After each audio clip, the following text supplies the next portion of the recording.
पाकिस्तान में इमरान खान केवल जेल जाने से नहीं डर रहे। उन्हें लगता है कि वो अगर जेल गए तो फिर जिंदा वापस नहीं लौटेंगे। इमरान के समर्थकों को लगता है कि उनके नेता का हश्र जुल्फिकार अली भुट्टो की तरह हो सकता है।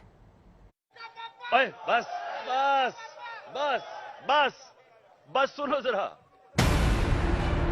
इमरान खान भले ही जरदारी और बिलावल भुट्टो से कितनी भी नफरत करें, लेकिन वो जुल्फिकार अली भुट्टो के मुरीद हैं और खुद को उनकी तरह मानते हैं।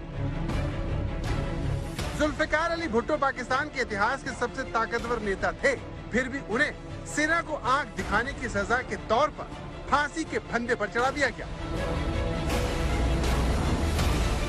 4 अप्रैल 1979 को रात 2 बजे जुल्फिकार अली भुट्टो को रावलपिंडी की सेंट्रल जेल में फांसी पर चढ़ा दिया गया। इमरान खान जिस तरह से सेना को आंख दिखा रहे हैं, उसे देखते हुए उनका भी इसी तरह से हश्र होने की आशंका लगाई जा रही है। लेकिन सवाल ये है कि इमरान को फांसी देने की वजह क्या होगी? इसका जवाब कुछ लोग राणा सनाउल्लाह के रूप में देते हैं, जो इमरान के कट्टर दुश्मन हैं। अब देखें ना, ये इतना बेशर्म और ढीठ आदमी है कि ये आज से 3 रोज पहले कह रहा था कि जी मेरे ऊपर कोई एक धेले की करप्शन नहीं साबित हो सकती, कोई मेरे खिलाफ कोई करप्शन साबित तो करे। तो मामला ये है कि ये सारी चीजें जो हैं, ये अब इसे जवाब देना पड़ेगा अदालत में आके।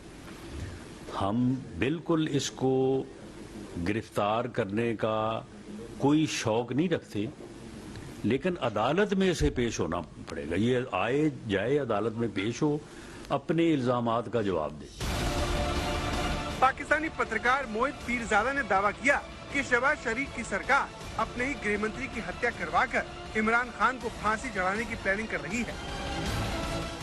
So this source is very well connected in Pindi and in Islamabad, and is a very responsible and serious person. और उसकी कम से कम इत्तला ये है कि कहीं ये भी सोचा जा रहा है कि अगर राणा सनाउल्लाह को टारगेट किया जाए और खड़का दिया जाए तो मलबा इमरान खान के ऊपर फेंका जा सकता है। पाकिस्तान में सेना के आगे जनता की चुनी हुई सरकारें अक्सर बौनी पड़ जाती हैं।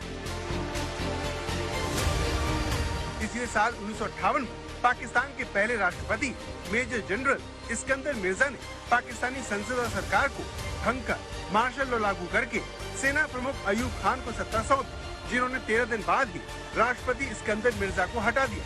पाकिस्तान का दूसरा तख्ता पलट आर्मी चीफ जनरल जियाउल हक ने जुल्फिकार अली भुट्टो को पद से हटाकर किया। बड़ी बात यह है कि भुट्टो ने ही जनरल जियाउल हक को आर्मी चीफ बनाया था। तीसरा तख्ता पलट नवाज शरीफ का हुआ, जब जनरल परवेज मुशर्रफ ने तख्ता पलट किया। पाकिस्तान के इतिहास में ऐसा पहली बार है कि जिस प्रधानमंत्री को सेना ने सत्ता सौंपी, वही उसके वजूद के लिए सबसे बड़ा खतरा बन चुका है। इसलिए इमरान खान की जान खतरे में होने से इनकार नहीं किया जा सकता, जो लगातार सेना और सरकार दोनों को भ्रष्ट बता रहे हैं। इस निजाम को अगर हम कबूल कर गए, जो ये कोशिश कर रहे हैं डरा के धमका के, जिस तरह हम भेड़ बकरियां के हमें कबूल करवा लें, कोई आपके और आपके बच्चों का इस मुल्क में मुस्तकबिल नहीं है। सब जानते हैं कि इमरान खान को जनरल बाजवा ने चुनाव जितवाया था, उनके बहुमत का इंतजाम किया और सरकार चलाने में खुलकर मदद की। लेकिन जब इमरान खान ने तेवर बदले, तो फिर बाजवा के निशाने पर वो आ गए और उन्होंने इमरान खान के भ्रष्टाचार के सबूत कैमरे में कैद कर लिए। पाकिस्तान के वरिष्ठ पत्रकार हामिद मीर का दावा है कि इमरान खान के घर में भ्रष्टाचार से जुड़े करोड़ों रुपए की डील हुई, जिसके वीडियो सबूत जनरल बाजवा ने बनवा लिए। बड़ी बात यह है कि इमरान ने भी मौका देखकर बाजवा की पोल खोलने वाले सबूत इकट्ठा कर लिए और दोनों में बात बिगड़ गई। बलूचिस्तान अवामी पार्टी के एक सेनेटर साहब जो हैं, उनके बिहाफ पे कुछ लोगों ने बनी गाला में लोगों से बातचीत की और उन्हें कहा गया कि जी उनको कैबिनेट में शामिल किया जाए और उनको एडवाइजर बना दिया जाए या स्पेशल असिस्टेंट बना दिया जाए।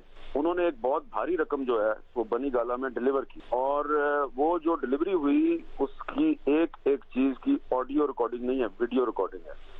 वो किसके पास है? जनरल बाजवा साहब के पास है। वो स्टिंग ऑपरेशन भी उन्होंने करवाया था। जनरल बाजवा जो है वो खान साहब को इस तरीके से जो मिसट्रीट करते थे या उनकी इज्जत नहीं करते थे, उसकी वजूहात ये हैं कि उनके पास सबूत थे, लेकिन उन्होंने ये सबूत उनके खिलाफ क्यों इस्तेमाल नहीं किए? उसकी वजह यह है कि खान साहब के पास उनके खिलाफ सबूत मौजूद थे। तो जिस पाकिस्तान को इमरान खान ने अपनी ईमानदारी की कस्में दी, वो भी पाकिस्तान के बाकी नेताओं की तरह निकले और अब दिवालिया होने की कगार पर खड़े पाकिस्तान अराजकता फैलने की वजह बन सकते हैं। आज तक ब्यूरो।